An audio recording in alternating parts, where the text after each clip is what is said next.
Здравствуйте. Добро пожаловать в арт-кафе «Господин Ветер». И вы не поверите, сегодня в арт-кафе «Господин Ветер» залетел рязанский ветер. Самый настоящий ветер из Рязани.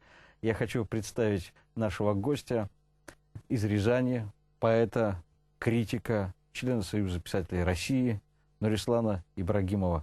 Нурислан, здравствуй. Здравствуйте. У нас существует традиция. Мы начинаем наш разговор с песни. Я не могу не начать с есенинской темы, если разрешишь. Конечно, Леша, конечно. Да? Но прежде стих, можно? Да. Раз в столетие под видом поэта в мир земной к нам приходит Христос. Но всегда забывает про это среди будней житейских и гроз.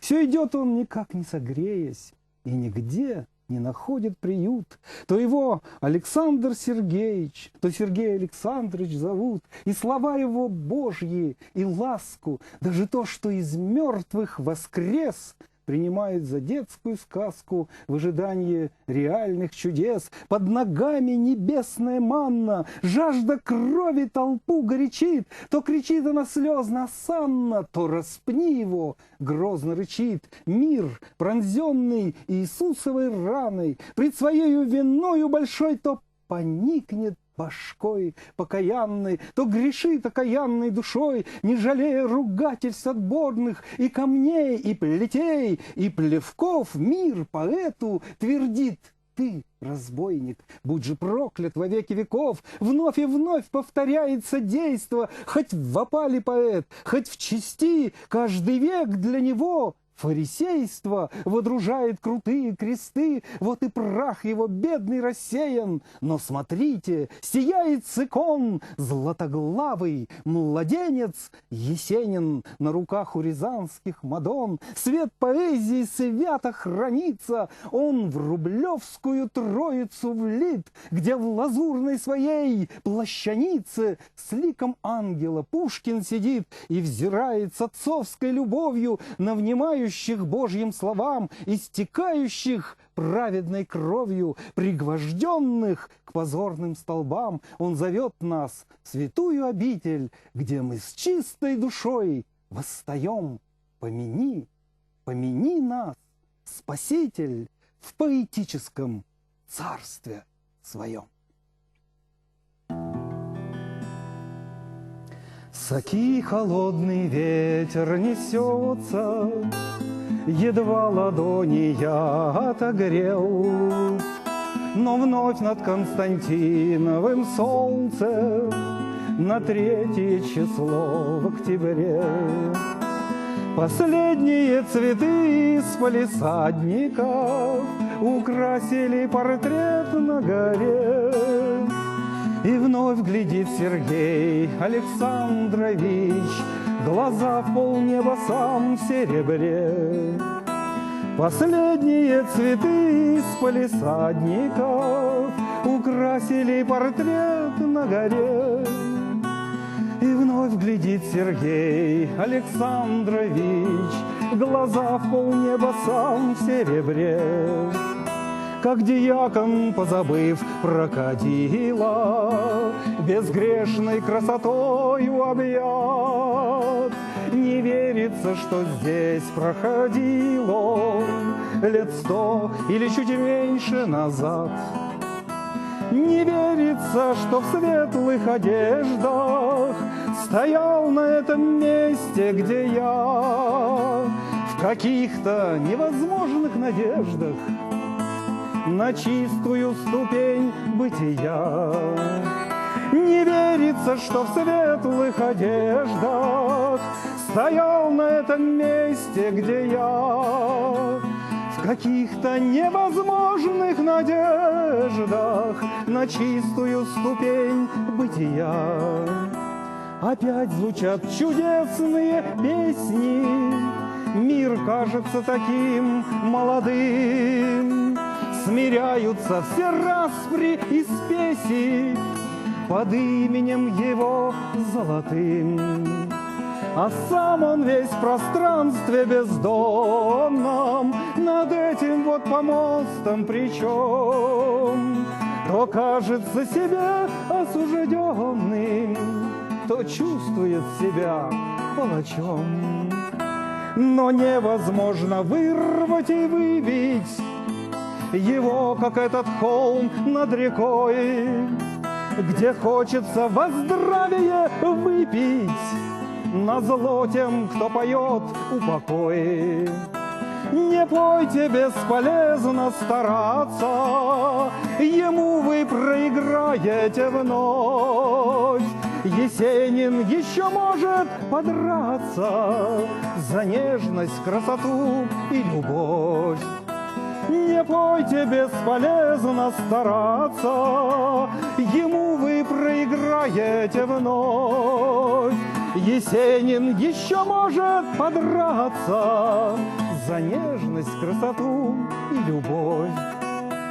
Саки холодный ветер несется, едва ладони я отогрел, но вновь над Константиновым солнце на 3 число в октябре. Последние цветы из палисадников украсили портрет на горе. И вновь глядит Сергей Александрович, глаза в полнеба, сам в серебре. Последние цветы из палисадников украсили портрет на горе. И вновь глядит Сергей Александрович, глаза в полнеба, сам в серебре.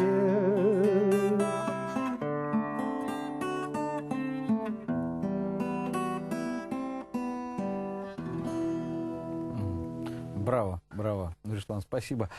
Ты знаешь, вот всем приходящим в арт-кафе «Господин Ветер», я имею в виду авторов, конечно, в первую очередь авторов, поэтов, я все время задаю один и тот же вопрос: а кто оказал влияние? А вот этот вопрос, когда в беседе с тобой, он уже теряет актуальность. То есть уже понятно. И вообще человек с именем Нурислам Ибрагимов, да, такой вот патриот творчества Сергея Есенина. Но ладно, это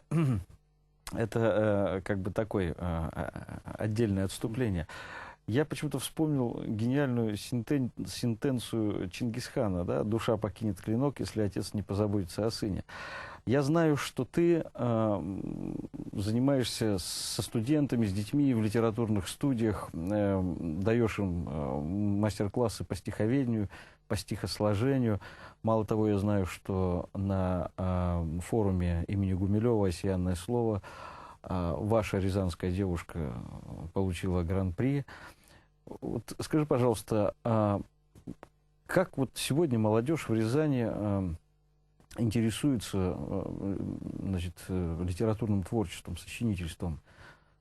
Не упал спрос на это ремесло? Я всегда на это отвечаю, что, мне кажется, во все времена спрос на поэзию был маленький.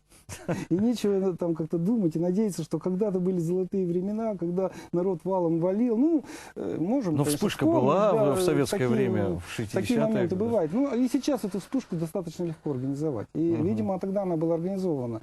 А, в принципе, всегда это единичное какое-то дело, заповедное. Оно интимное. Здесь много людей не соберешь, которые... Я вот в моем литобъединении «Феникс» в Рязани, которому уже вот больше 15 лет, и я веду его, там тоже приходит человек 10-15, это со всей области. Это не так мало. Да, но они... Я всегда говорю, когда мне говорят, вот, мол, у вас кружок такой малочисленный, сейчас же все платные стали кружки. Я говорю, ну вы это же поэты, вы посмотрите, они у меня занимают первые места в России, всегда на всех, на многих таких ответственных фестивалях, конкурсах. И я говорю, вот посмотрите, это же дело штучное. Да, действительно. Вот я вижу перед собой очень много различной творческой продукции, книг, дисков. Хорошо сказал, продукция. Многие песни я очень хорошо знаю. Я искренне рад, что тебе удается в наше, в общем-то, непростое время продолжать публиковаться. И я знаю, что ты в Рязани но поэт номер один. То есть ты стал королем поэтов на турнире. Надеюсь, на Рязань не транслируется сейчас. А то я не доеду до Рязани. Это всегда дело ревностное такое. Лучше никаких мест не называть и не занимать. Но я хотел вопрос-то по-другому. Должен мой вопрос был прозвучать. Вот легко ли вот сейчас, в наше время, вот продолжать издаваться и вообще продолжать бороться и отстаивать свое место под солнцем? Леш, вот ты сказал продукцию, да я не обиделся, конечно, я понял, о чем ты имеешь в виду, что ты имеешь в виду, но вообще это не продукция. Продукция — это когда что-то можно продать, вот все-таки сделать и как-то это распространить, продать, ну или отдать. А это тоже штучное все, это малыми тиражами, это все за свой счет или за счет там людей, которые, ну, как это сейчас называется, поклонники или спонсоры. Ну да. Вот, Спонсор тоже как-то громко и неправильно. Люди, которые как-то вот увлечены, может быть, поэтическим, музыкальным творчеством, они близко к тебе подходят, знакомятся, выражают свое восхищение. Чем-то им в жизни песня помогла. Я много таких случаев знаю, когда вот буквально вылечили песни человека, и он очень благодарен, приходит на все концерты. Вот они помогают. Но это тоже биоритмы, да, влияние. А в принципе, я не гонюсь за тем, чтобы выпустить как можно больше книг. Книжка созревает, стихотворение к стихотворению накапливается. И мало того, я к книге отношусь, как вот Пастернак, помнишь, говорил, какая-то была замечательная фраза, что это кубический кусок дымящейся совести. Вот для меня это тоже кубический кусок дымящейся совести. Это не просто подборка там стихов. Я очень тщательно отношусь, собирая в книгу, чтобы книга стала живым организмом, в котором действительно стихи собраны так, что они, как в живом организме, помогают друг другу там функционировать. Ну давай что-нибудь вот еще из дымящейся совести. Прочитать? Спеть, прочитать, да. Ну вот раз «Ветер» рязанский, есть у меня песня, как раз она так и называется «Ветер счастья в шелковых гривах».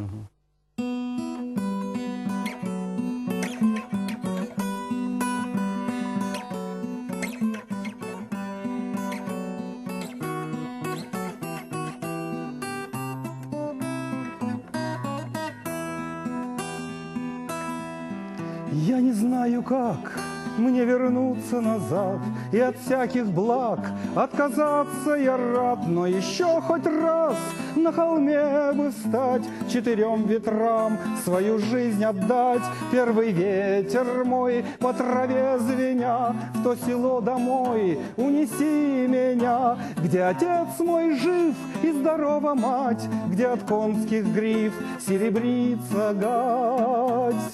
Он в осенних ласковых нивах золотое колышет жнивье. Ветер, ветер в шелковых гривах — это счастье мое. Он в осенних ласковых нивах золотое колышет жнивье. Ветер, ветер в шелковых гривах — это счастье мое.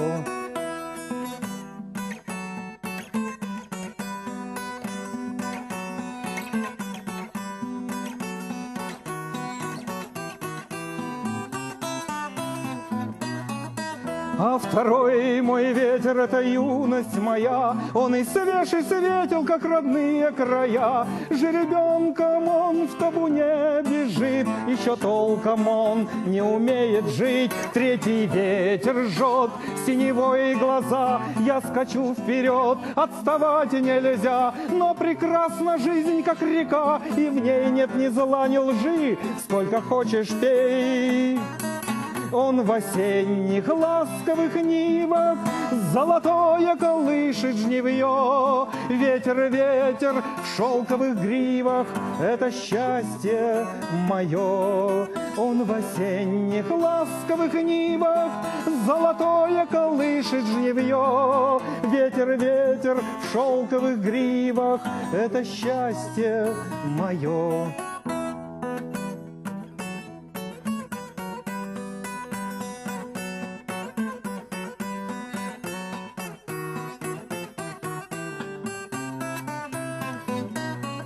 Мой четвертый друг, ветер всех разлук, птицей счастье вдруг упорхнет из рук, как в немом кино упадет перо, и уже давно не болит тавро, как в немом кино дни за днями вновь, но уже давно не страшна любовь. Я вернуться рад, ну давай начнем, ведь горят, горят огоньки в ночном. Он в осенних ласковых нивах золотое колышет жнивье. Ветер, ветер в шелковых гривах — это счастье мое. Он в осенних ласковых нивах золотое колышет жнивье. Ветер, ветер в шелковых гривах — это счастье мое.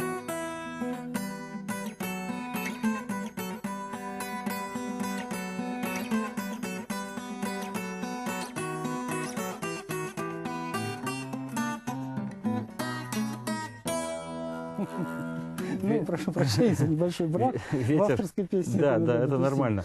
Ветер, ветер, ветер в шелковых гривах — это счастье мое. Вот многие поэты считают, что если в жизни есть счастье, то строка не пишется. Даже у кого-то есть такие строчки, что стихи не пишутся, значит, жизнь удалась. Ты как к этому относишься?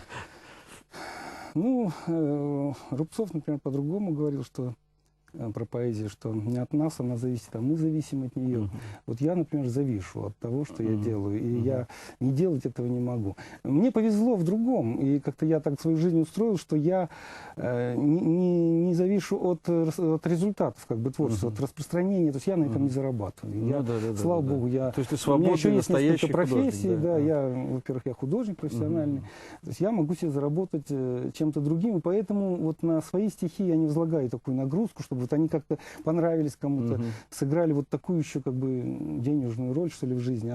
Поэтому мне легче в этом смысле. То есть ты абсолютно счастливый человек, получается. Ты знаешь, тоже не хочется говорить, а то тоже не доедешь до Рязани. У нас счастливых ведь не любят. Но, если честно говорить, я думаю, что вот жизнь у меня жизнь счастливого человека, несмотря на то, что я пишу как-то все больше грустные стихи и песни. Ну, так просто получается, может быть, вот в элементах грусти я что-то вижу, что-то больше можно каких-то душевных тонкостей. Да.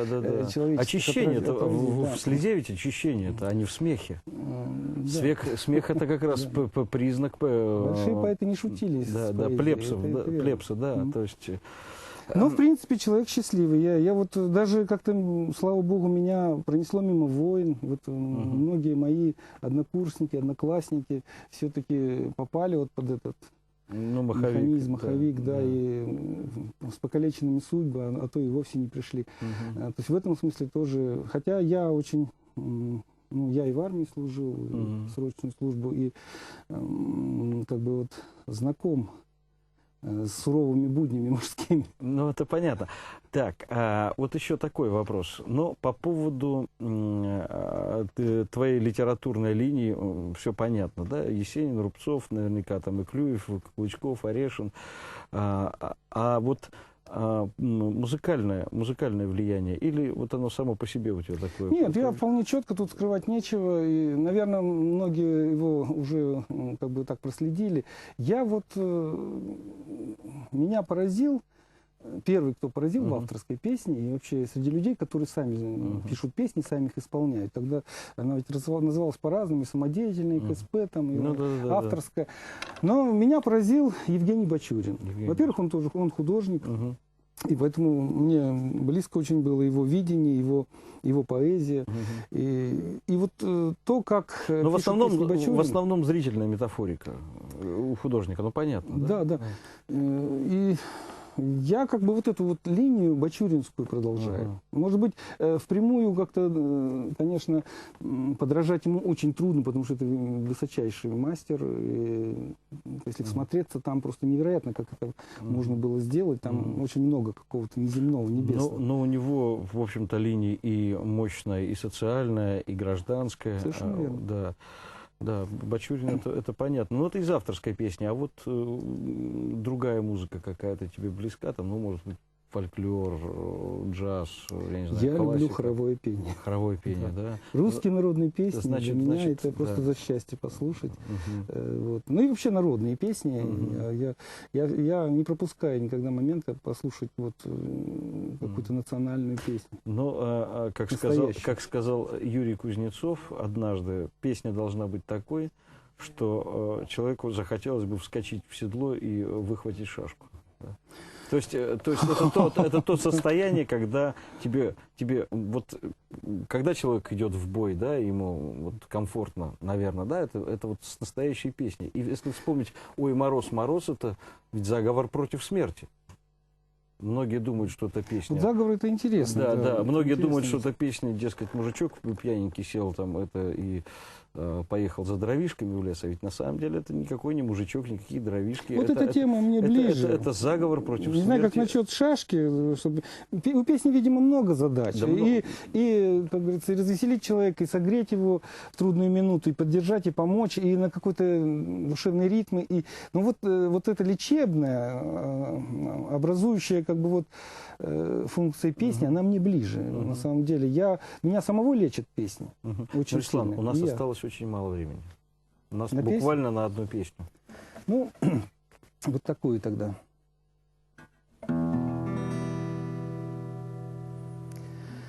Когда-нибудь мы все вернемся к любимым женщинам и песням, помчимся ночью к ним, забытым, сходя от нежности с ума.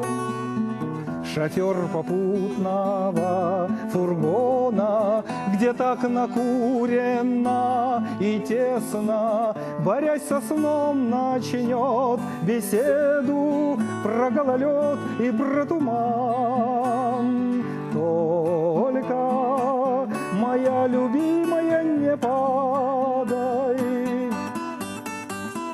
Это из старой песенки слова. Может, и возвращаться нам не надо. Эй, поворачивай, молодость права. Смешно, ей-богу, волноваться, свою же молодость ревнуя. Вот у водителя работа, он гонит в ночь тяжелый груз. И пункт конечный назначения, и свою точку отправную он знает точно, совершенно ему плевать на нашу грусть. Только, моя любимая, не падай. Это из старой песенки слова. Может, и возвращаться нам не надо. Эй, поворачивай, молодость права. Эй, поворачивай, молодость права. От папиросы папиросу прикуривая очень ловко, шлифуя пальцами баранку, словами крепкими соря. Наш одногодок без сомнений ведет фургон по самой бровке, понад заснеженным обрывом, и фары яростно горят. Только, моя любимая, не падай. Это из старой песенки слова. Может, и возвращаться нам не надо. Эй, поворачивай, молодость права. Эй, не сворачивай, молодость права. молодость права. Она всегда И права. наша с тобой Да. молодость права. До новых встреч, дорогие друзья. Смотрите арт-кафе «Господин Ветер». Всего доброго.